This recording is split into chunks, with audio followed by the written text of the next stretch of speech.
Welcome back to another episode of OKOGA Live. A lot going on at the Capitol this week, and we wanted to do another episode to keep you up to date with all the latest happenings. Really glad to have Representative Kevin Wallace here, Chairman of the House Appropriations Committee. You had quite a week this week. It was a busy week. Thank you for having me, and appreciate being here. You bet. Well, what we wanted to do is give some of the viewers and our members and others kind of a step back a little bit from the Step Up proposal, and have you give maybe a little almost of a history lesson to everybody about how we got where we are in terms of the budget situation, kind of where we are now on Friday, and what that means for going forward. So I want to really kind of just kick it to you and have you give us the history lesson of how we kind of got where we are. Well, it's like you said, it didn't happen overnight. Literally, we're on about the 13th month for the FY18 budget. A lot of talk because we had a concurrent session going on with regular session, which started the first Monday in February, that we're really just into a couple weeks of regular session, but literally we've been there over a year trying to get FY18's budget worked out. And what brought us back into session, the first special session to begin with, was a cigarette fee that was ruled unconstitutional by the Supreme Court. So at that point, it struck about $214 million from our budget, and the governor had a special call and brought us back in late in the fall. And then it was interesting. We were there for 8 weeks. Public got a bird's eye view of everything that was going on, and the fact that we could not deliver on the State Question 640, a 76 measure for revenue, and that's how we ended up getting called back, because we only had 50-some votes on it versus the 76. So as we've worked through that process, the governor line item vetoed House Bill 1019, which was a solution and a fix. It definitely did not have a revenue measure in it. Of course, you're aware there was some 51 measures on oil and gas legacy wells going from 1% to 4%. Generated a little bit of revenue, and then there was the 4% going to 7%. So that being said, we were called back into another special session, the second one. Part two? Part two. You're right. I made a joke one time, called it the Dos Equis special session, XFs. But anyway, so at that point... Not nearly as enjoyable, though. No, it's not. So at that point, we were brought back to the table, and then literally the business community and Oklahomans across the state realized and witnessed the problems that we're having as a result of State Question 640, which come to be about in 1992 after 1017 was passed, funding for education, largest tax increase at that time, and the voters said no longer did they want us to do that, and we haven't done it since. Right. It takes 75%. Back during the first special session, there was a House Bill 1054 that was kind of similar to the package that the Step Up Coalition brought to the table. We ended up with 71 votes in the House. Pretty good showing. Literally, State Question 640 has empowered the minority. And when I say minority, I'm not talking about parties. I'm talking about opinions. Right. So that's what's brought us to this point. And I want to thank the Coalition Step Up group for actually being engaged and caring about Oklahoma enough to say we can see there's a problem. Come together on a big compromise that had taxation on oil and gas industry, on wind, cigarettes, and on fuel. Had some other things that weren't tax items but were generating revenue with income tax reform and ball and dice or gaming modernization. So, but along with that, a lot of reforms on the government side, and the pressing issue with our teachers is a $5,000 teacher pay raise. And that was part of the coalition, the plan, the Step Up compromise. It was an important part of it, big part of it. It really is. I mean, if you poll Oklahomans, 97% of them say teachers need a pay raise. There's often debate, argument about how much. Right. But it's interesting, even the primary voters, 70% of them, if the tax increase is going for teacher pay raise, they support it. So that's what's frustrating. And of course, you saw what happened on Monday, and I presented House Bill 1033, which was the revenue portion of the Step Up. Right. Ended up with 63 votes. It's a little less than 71. Yeah, we went backwards, which is interesting to me, because really the only two things that changed from 1054 to 1033 was the 2 to 4 was actually more punitive on oil and gas because it was on all wells, not new wells going forward. Right. So that was definitely a compromise, and something that the Democrat Party wanted. That was part of their negotiation. They asked for it, and the coalition went back to the industry, and the industry come back and said yes. The other thing that was in there was a tax GPT on wind for a tune of about 20 million out of the entire package of 729 million. That's, 20 million, yeah. it's 20 million piece. Pretty small part, yep. So for us to go backwards on the vote, it's very disappointing. I'd been asked if I thought it was going to pass. I told people I thought it'd be close. Yeah. I felt that we'd probably gain some Republican support that we did not have on 1054, and if the Democrats delivered the 82% of their caucus that they did on 1054, it would have passed. Right. So I kind of want to unpack a couple things there, and mainly is kind of on the educational, informational side of it. When you talk about kind of really the genesis of the crisis we're in, we really got to go back to cigarette tax vote and the inability for you to have willing partners last session on the cigarette tax increase, and you tried the fee route. So I really kind of want to just touch on that. Have you kind of give us just a brief history lesson on that? Had that passed, or had you been able to do it the way you wanted to do it, we wouldn't even be in this situation. Is that fair? you're absolutely correct, and that's what happened. The cigarette tax at $1.50 a pack has been out there at that building literally not just last session, but the year before it came up the first time. So literally, this is the third session this year, last year's session, so it's been out there for 4 sessions, almost Right. 2.5 years. Nothing new about it. It's really popular with the voters, but yet what happened? Well, it's interesting. There's some argument about that it's a regressive tax on the lower income earners. Sure. So it to me is just baffles me. But literally something that polls over 70%, especially when you give the money to healthcare, Right. and it will prevent 22,000 to 28,000 youth from ever starting again. Right. It will stop 5% of the adult smokers. They will stop immediately, save them over $2,000 a year, plus longer life, healthier life, better outcomes. It costs every one of us for the diseases related to cigarettes and smokers about $800 a piece a year through federal dollars, Medicaid funding. So there's an argument to be made on the cigarette tax increase. It actually saves all Oklahoma citizens in the long run because it cuts down on the healthcare costs and all the other things that you're all scrambling to always find revenue for in the first place, correct? That's correct. And I mean, even with the funding that we have, insurance costs have skyrocketed. Even with teachers, we have put additional funding in teachers or in education, but it's going to flex benefits, and it's not going to the bottom line. It's not going to the paycheck. It's not getting recycled or through the economy and Yeah, income that's a great tax point. and people with that revenue in their pocket to go spend to drive the economy. Right. So money's going, it's getting absorbed in healthcare costs. It really is. No doubt. One of the other things, for those that are less plugged in at the Capitol, us that work up there, and we always talk about 51s versus 3/4 votes, and talk to us kind of about the importance of the difference between those two, and kind of how those all factor into the mix of a package you put together too. Well, because the threshold for a true revenue measure, which is a tax increase, whether or not you're going to increase tax on fuel, Right. income tax, GPT tax, whatever it is, it takes 76 votes. There are incentives, there are rebates, there are tax credits, there are tax exemptions. Those are 51 measures, Okay. and we've done a lot of those. We've been very creative in crafting our budgets, but I would like to also point out, I mean, people want to talk about how we've gotten here. We're coming out of a 3-year recession in the state of Yeah. Oklahoma. Numbers are going to come out next week. Next year budget looks a lot better.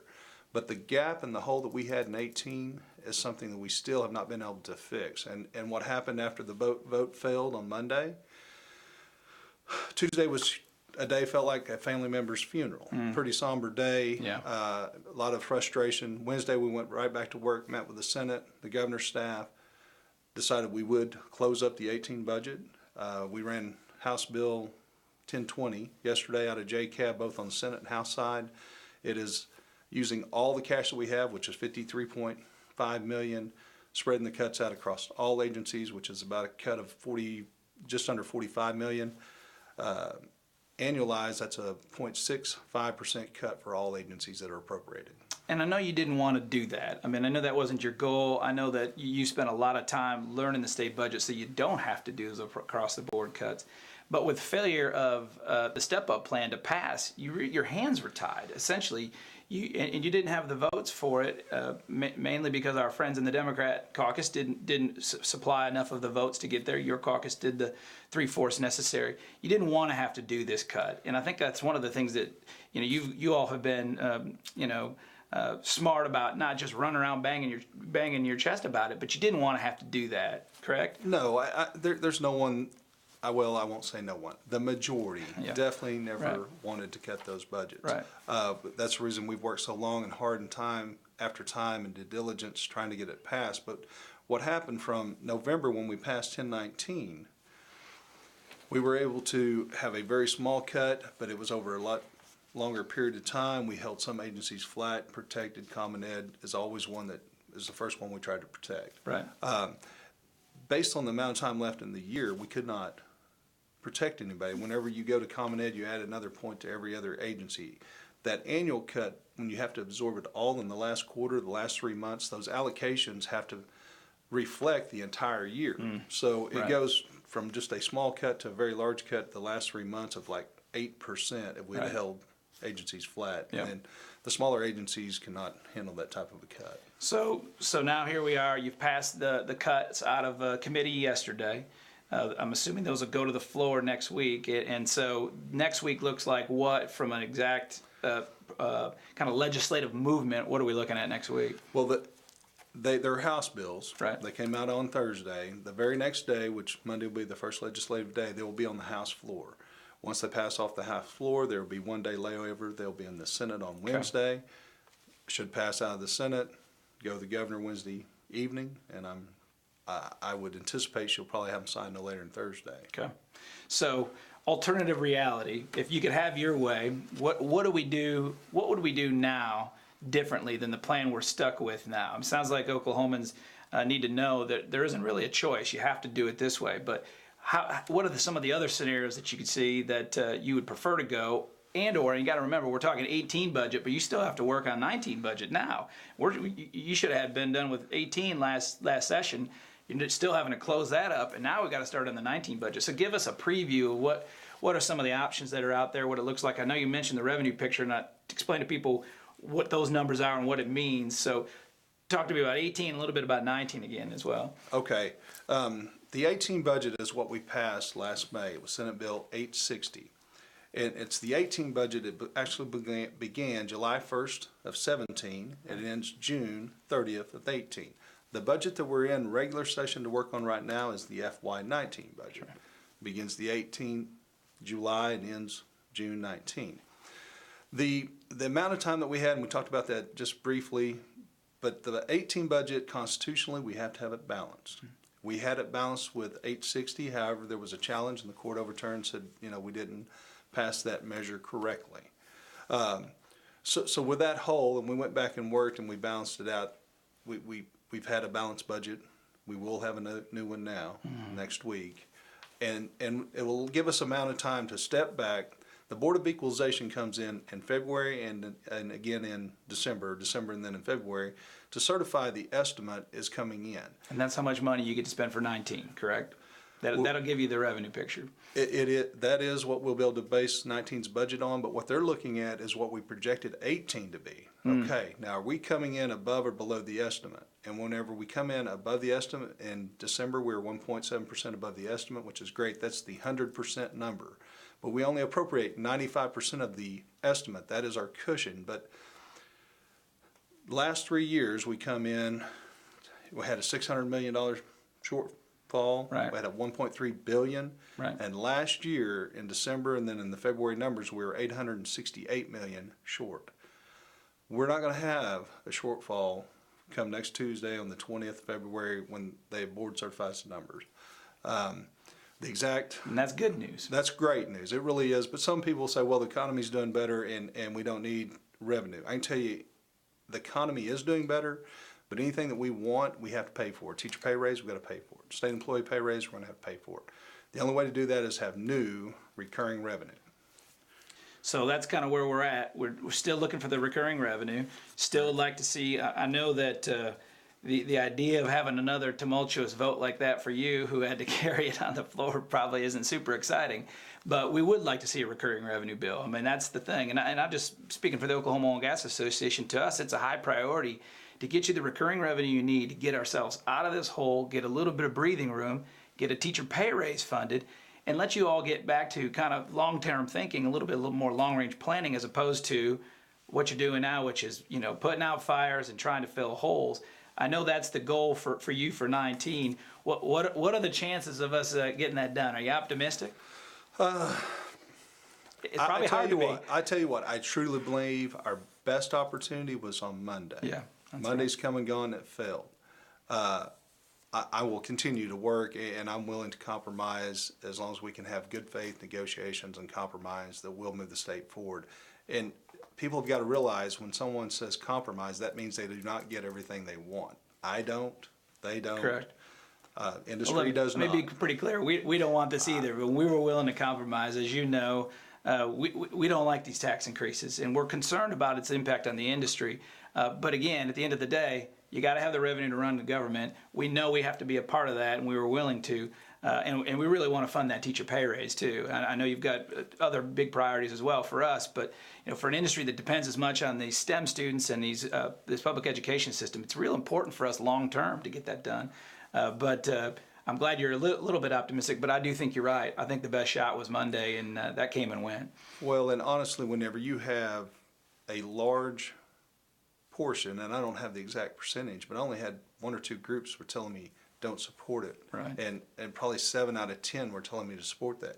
70% of Oklahoma is in favor of that. That's huge. That's large. That's the will of the people. Yeah.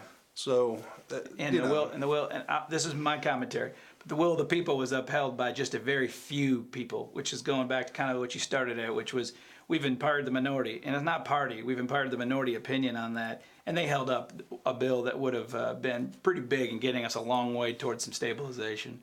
Absolutely, and part of the reforms, and people are still talking about them. They do not need to go away, but 640 being back on the ballot. Citizens will have to decide if they want to lower that threshold. I personally think it should be tied together to raise or to lower taxes. Yeah. It's real easy, a 51 vote, to take something away, and then we can't ever get it back. Right. Good point.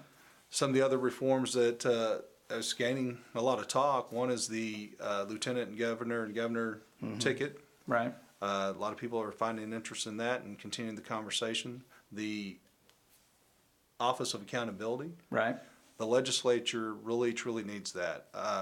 The way that was going to be set up would be probably up to about 15 accountants that work directly for the legislature that are embedded in each one of these agencies, especially the large ones, to have someone on the inside that reports directly to us to make sure that we don't have instances like the health department going on, or truly knowing the exact amount of money we need to run the agencies efficiently.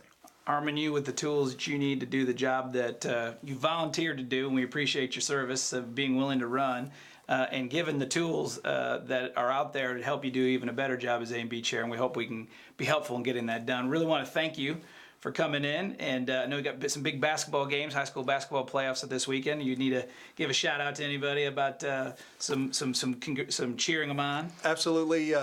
My daughters play for the Wellston Lady Tigers, and they drew the bye tonight, but the boys will be playing. And then tomorrow night, my daughters will be playing for the Wellston Tigers, and we'll see who we're going to play after the game tonight.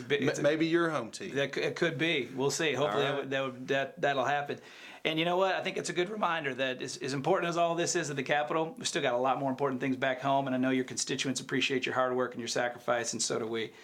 Thanks for tuning in this week, and we'll be back again with another OKOGA Live in a week. Thanks for having me.